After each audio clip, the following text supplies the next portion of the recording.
Gracia sobre gracia. Juan, capítulo 1, versículo 16 al 18 nos dice, porque de su plenitud tomamos todos, y gracia sobre gracia, pues la ley por medio de Moisés fue dada, pero la gracia y la verdad vinieron por medio de Jesucristo. A Dios nadie le vio jamás, el unigénito Hijo que está en el seno del Padre, Él le ha dado a conocer. A principios del siglo pasado, un hombre compró un boleto. Esta es una ilustración, una historia que encontré y creo que es muy oportuna para este tema que estamos viendo.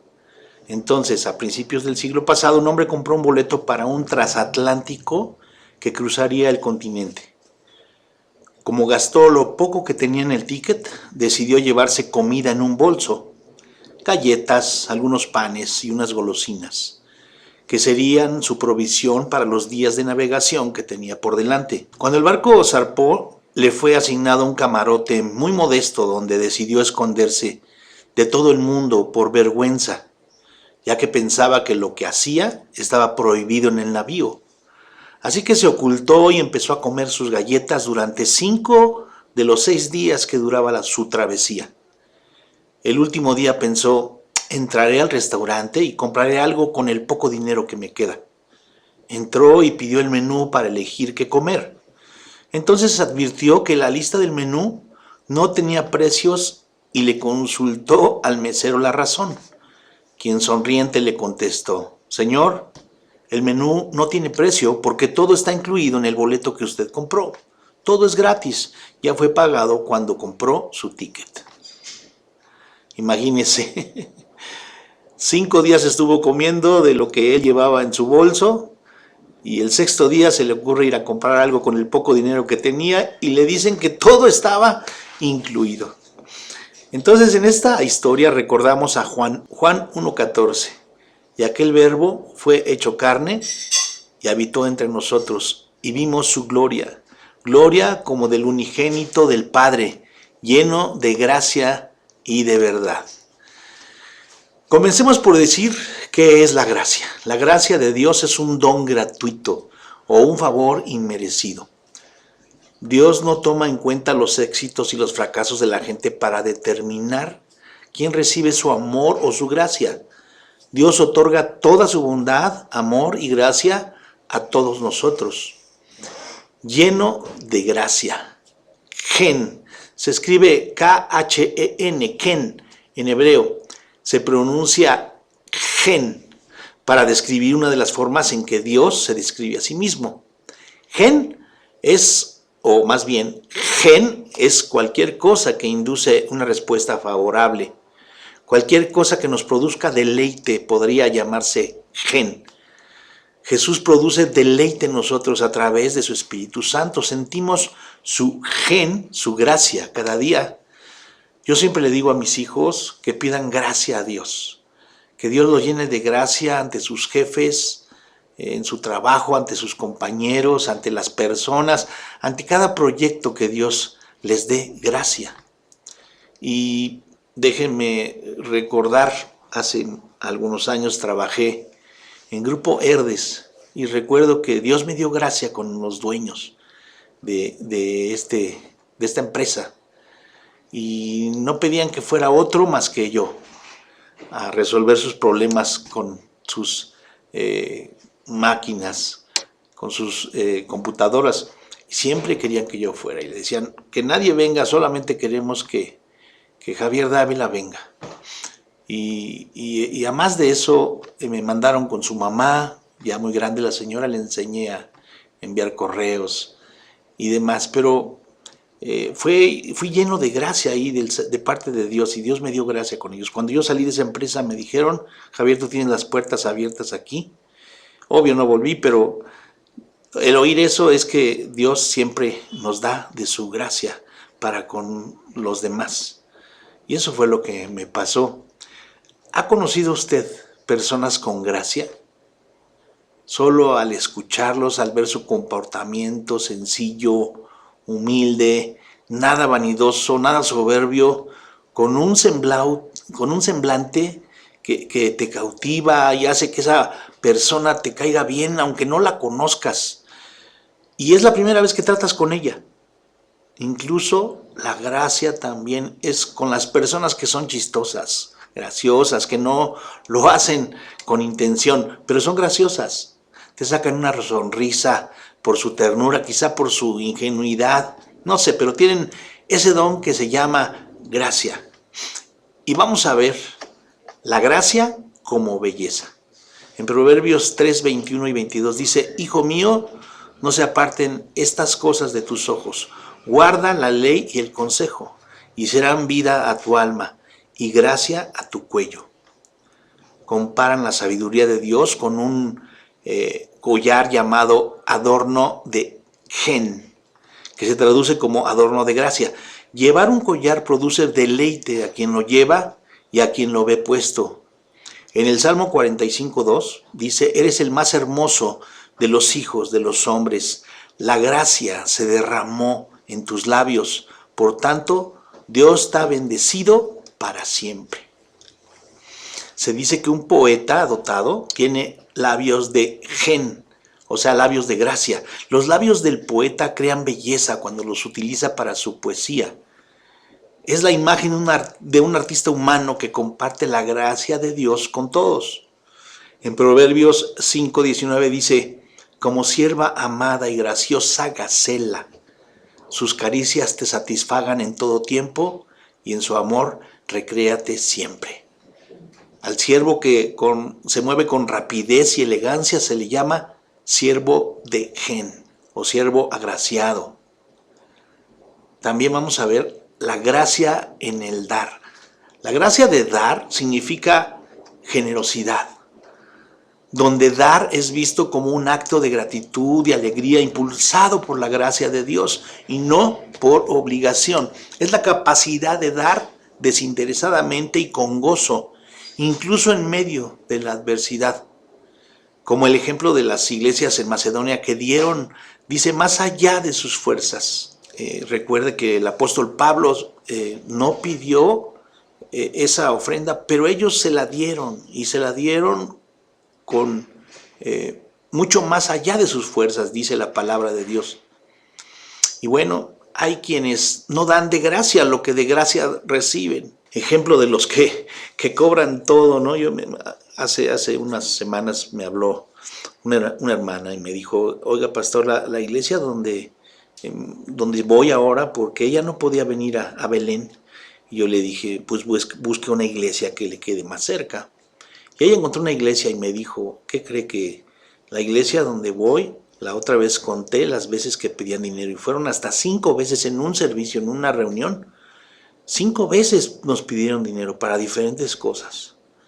Y yo dije: no, esto está mal, ¿no? Y bueno, ella tenía algunos problemas en su casa, cosas que le estaban pasando, veía cosas, se oían cosas, que abajo de la cama, etcétera, etcétera. Y se le ocurrió ir a pedir ayuda para que fueran a orar a su casa. Pues obviamente le dijeron: sí, claro que sí, vamos, pero le cobramos. Bueno, hoy en día hay muchas personas, digámoslo así, que cobran para todo. Personas que se supone que son religiosas y cobran para todo. Y Hechos 20:35 dice: más bienaventurado es dar que recibir. Dar de gracia lo que recibes de gracia. Alguna vez me invitaron a orar por una persona a su casa y me dijo: por favor, pastor, vaya.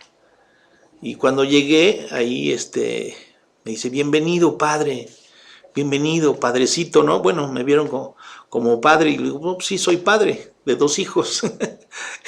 Digo: no hay problema, como usted me quiera llamar. Total que oré por la persona y estuve obviamente compartiéndoles el evangelio de Jesús y demás, pero cuando terminé, inmediatamente luego sacó así un fajo de billetes y me dice: ¿cuánto le debo? ¿Cuánto es? Porque usted vino acá. Le digo: no, espere, yo no le estoy cobrando. No, yo no cobro nada. Y bueno, así pasa, ¿no? En el mundo. Pero nosotros, que Dios nos da de su gracia, tenemos que compartir también. Dar de gracia lo que de gracia recibimos. Otro punto que podemos ver es la gracia en la provisión.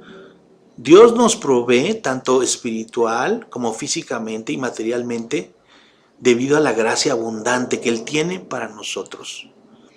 Dice primera carta a Timoteo 6:17, dice: a los ricos de este mundo, mándales que no sean arrogantes ni pongan su esperanza en las riquezas, que son tan inseguras, sino en Dios, que nos provee de todo en abundancia para que lo disfrutemos. Es su gracia lo que impulsa a bendecirnos abundantemente, aunque no merecemos nada. Su gracia lo impulsa a darnos todo buen don, no por nuestras propias obras. Y debido a la gracia de Dios podemos depositar nuestra esperanza en Él, sabiendo que siempre nos va a proveer todo lo que necesitemos y teniendo la plena seguridad de que sus promesas se cumplirán.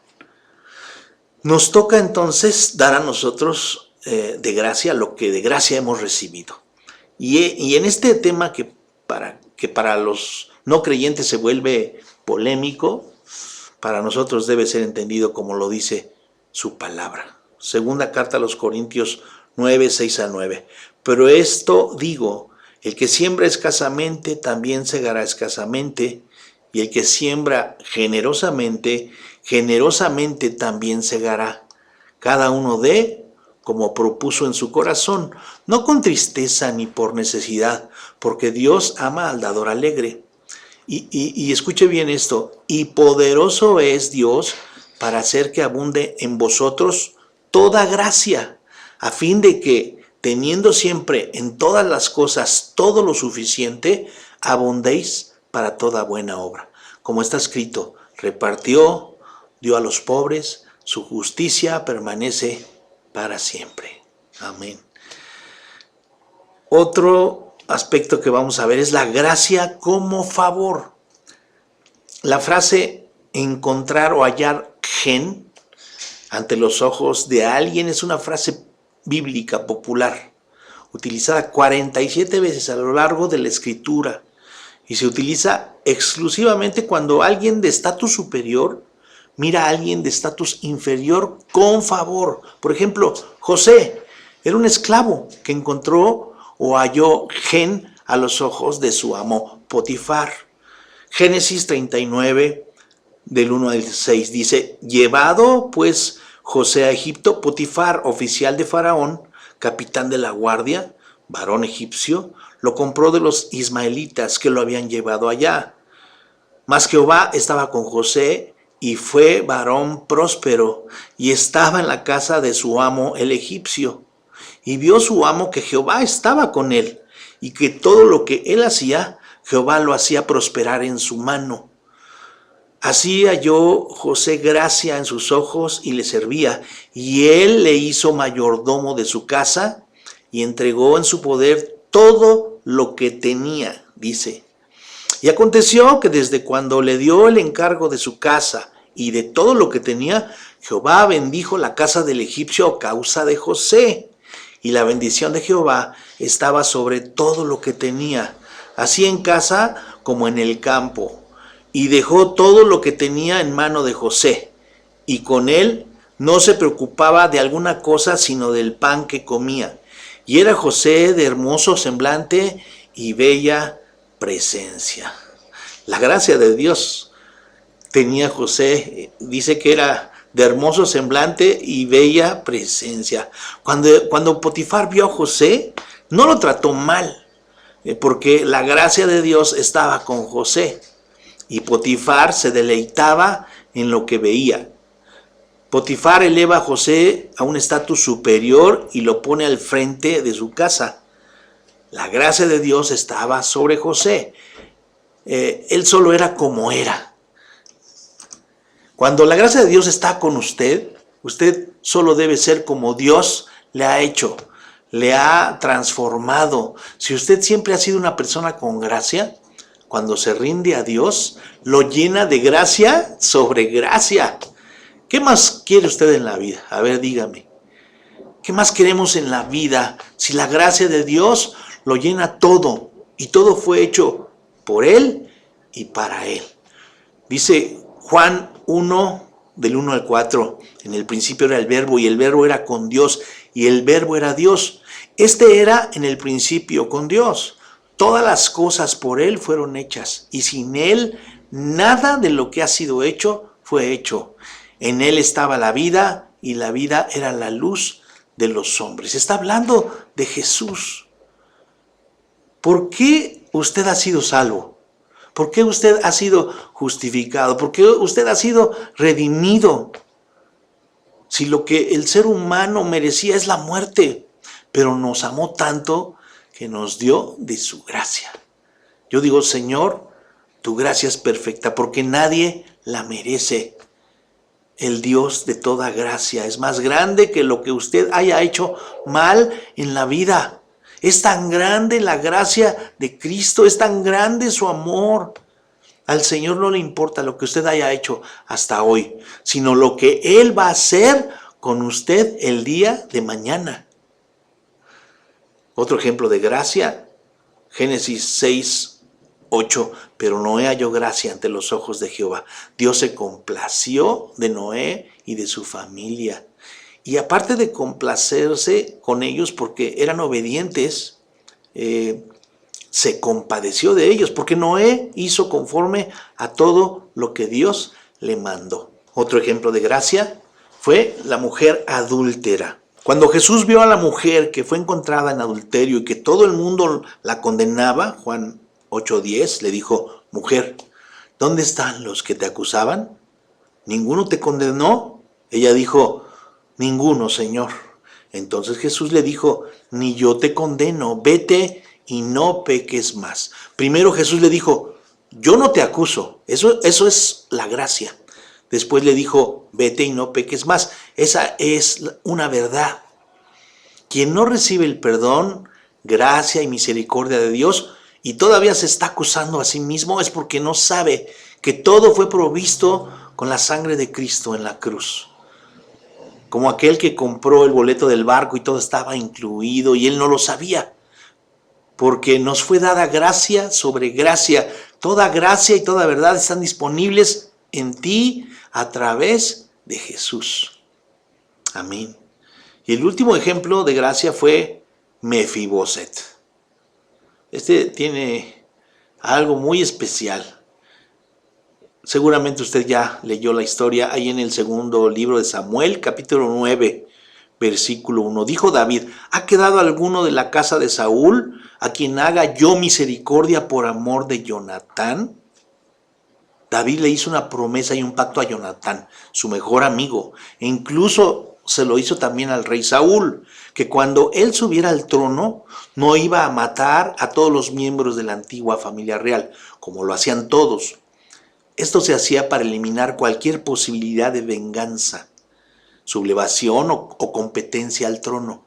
Luego Jonatán y Saúl mueren en la batalla. Y 15 años más tarde, después de esa promesa, llegamos al segundo libro de Samuel, capítulo 9. David es un rey victorioso. Él ha establecido su reino, vive en un palacio de cedro. Lo atienden por decenas de sirvientes cuando él quiere. Está reinando sobre un imperio que está creciendo. En ese momento él se acuerda de ese pacto de gracia que hizo con su amigo Jonatán y quiere hacer algo al respecto. Y entonces David pregunta, el rey pregunta, ¿ha quedado alguno? En otras palabras, ¿sigue alguien con vida de la casa de Saúl? ¿Por qué, David? Porque quiero hacer misericordia. Gesed es la palabra hebrea. Quiero hacer misericordia. Misericordia es Gesed. David no pregunta, ¿hay alguien calificado? ¿Hay alguien digno? No, simplemente pregunta, ¿hay alguien aún con vida para que reciba de mi gracia? Eso es gracia. David entonces ordena que se haga una búsqueda por toda la nación para encontrar descendientes de la casa de Saúl. Y no pasa mucho tiempo hasta que se encuentra un hombre en una de las antiguas tierras del rey Saúl. Vamos a leerlo, versículo 2 del capítulo 9. Y había un siervo de la casa de Saúl que se llamaba Siba, al cual llamaron para que viniese a David. Y el rey le dijo: ¿eres tú, Siba? Y él respondió: tu siervo. El rey le dijo: ¿no ha quedado nadie de la casa de Saúl a quien haga yo misericordia de Dios? Y Siba respondió al rey: aún ha quedado un hijo de Jonatán, lisiado de los pies. Ahora vamos a hacer un paréntesis. Siba es uno de esos personajes desagradables que uno se encuentra de vez en cuando en la Biblia. Si esta fuera una obra de teatro, Siba entraría al escenario vestido de negro y cada vez que aparece la música de fondo se pone siniestra. Imagínese usted a un Siba, y además aparece varias veces en la Biblia, y cada vez que lo hace, resaltan la palabra engañoso, oportunista, y seguramente nos cruzan por la pantalla de la imaginación, porque Siba era muy astuto. De alguna forma había logrado quedarse con uno de los antiguos territorios reales de Saúl. Cuando el reino pasó a manos de David, Siba nunca devolvió su territorio. Quizás él estaba esperando que David nunca se enterara. Pero Mefiboset, que es el central de esta historia, tenía 5 años de edad cuando llegó de Jezreel la noticia de la muerte de Saúl y de Jonatán, y su nodriza le tomó y huyó. Y mientras iba huyendo apresuradamente, se le cayó el niño y quedó cojo. Dado el hecho de que Mefiboset tenía 5 años y a esa edad uno no puede correr, lo más probable es que ella lo subió a un carruaje, o quizás ellos estaban huyendo a caballo. No se nos dice en la Biblia, pero quizás Mefiboset se cayó del carruaje o de la montura y terminó rompiéndose las piernas o los tobillos. Entonces David le preguntó de inmediato a Siba: ¿dónde está? En el versículo 5, entonces envió el rey David y le trajo de la casa de Maquir, hijo de Amiel, de Lodebar. Y vino Mefiboset, hijo de Jonatán, hijo de Saúl, a David, y se postró sobre su rostro e hizo reverencia. Y dijo David: Mefiboset. Y él respondió: he aquí tu siervo. Y le dijo David: no tengas temor, porque yo a la verdad haré contigo misericordia por amor de Jonatán tu padre, y te devolveré todas las tierras de Saúl tu padre, y tú comerás siempre a mi mesa. Y él, inclinándose, dijo: ¿quién es tu siervo para que mires a un perro muerto como yo? Déjeme decirle que no hay nada más inútil que un perro muerto. No puede cazar, no puede proteger, no puede jugar. Un perro muerto no puede hacer nada. Y ese es el punto. Mefiboset no tiene nada que ofrecerle al rey. Y nosotros tampoco teníamos nada que ofrecerle a Dios. Nosotros no merecíamos nada, no podíamos ofrecer nada. Y estábamos escondidos, lisiados, con miedo, habiendo pecado. Porque todos fuimos Mefiboset, pero él nos encontró. Efesios 2, 8 y 9 dice: porque por gracia sois salvos por medio de la fe, y esto no de vosotros, pues es don de Dios, no por obras, para que nadie se gloríe. La gracia da más allá de lo necesario a todo esto. ¿Notó todas las cosas que David agregó a su promesa? Él le había prometido a Jonatán y a Saúl que él simplemente iba a perdonarles la vida a sus parientes cuando él asumiera el trono. Pero David está haciendo mucho más que eso. David le iba a dar toda la propiedad de su abuelo y él iba a comer a la mesa del rey por el resto de su vida. Eso es gracia sobre gracia. Y el versículo 11 dice, Mefiboset, dijo el rey, comerá a mi mesa como uno de los hijos del rey. 4 veces en este texto David dice, Mefiboset va a comer a mi mesa como uno de mis hijos. Ese es el trono de gracia. David levanta al lisiado de Mefiboset de su miseria y le dice, tú ahora eres un príncipe en mi tierra, un miembro de mi familia real, ahora vives a la luz de la gracia. Pero ¿qué cree? Que todavía luego se pone mejor la cosa todavía. Versículo 9, entonces el rey llamó a Siba. Entonces el rey llamó a Siba, siervo de Saúl, y le dijo, todo lo que fue de Saúl y de toda su casa, yo lo he dado al hijo de tu señor. Tú pues le labrarás las tierras, tú con tus hijos y tus siervos, y almacenarás los frutos para que el hijo de tu señor tenga pan para comer. Pero Mefiboset, el hijo de tu señor, comerá siempre a mi mesa. Y tenía Siba 15 hijos y 20 siervos. Wow. En otras palabras, Siba, tú has estado viviendo y has estado beneficiándote del territorio real que no te pertenece. Bueno, ¿sabes qué voy a hacer? En vez de cortarte la cabeza por robar, voy a mostrarte gracia a ti también. No te lo mereces, pero voy a dejar que te quedes en esa tierra y que sigas trabajándola y cosechándola. Te voy a dejar comer todo lo que quieras, pero ahora quiero que tú y tus hijos se arremanguen y empiecen a trabajar junto con los otros empleados que tienen. Se terminaron los privilegios. Mefiboset va a vivir aquí en mi palacio y va a comer a mi mesa, pero él todavía va a estar a cargo tuyo. Él va a decidir qué se vende y qué se compra. Y no te preocupes, él va a ir y va a visitarlos frecuentemente para ver su trabajo. Así que es hora de que también salgas de la habitación que has estado ocupando, porque ahora le pertenece a Mefiboset. Y el versículo 11 dice, respondió Siba al rey, conforme a todo lo que mi señor el rey mande a su siervo, así hará tu siervo.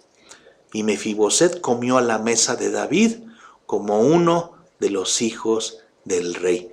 Mefiboset ya no lleva más el nombre de indeseado.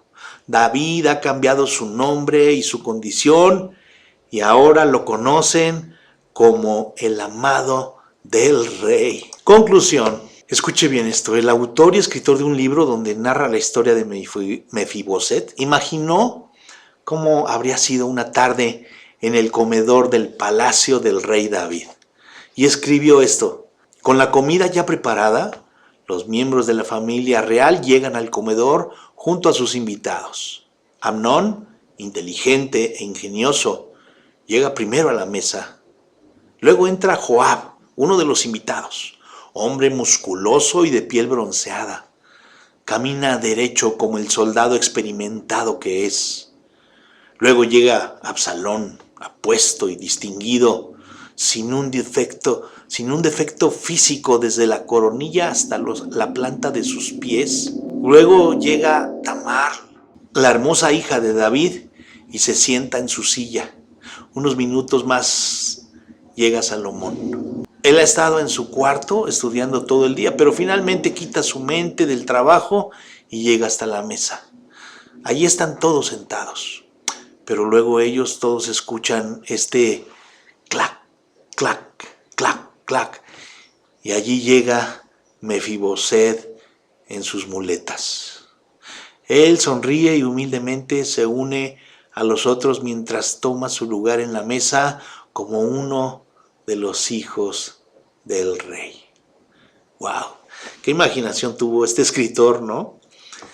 De indeseado a escogido, de sin valor a invaluable, de enemigo a amigo, de marginado a familia, ya no más indeseados, sino invitados por el mismo rey a su mesa.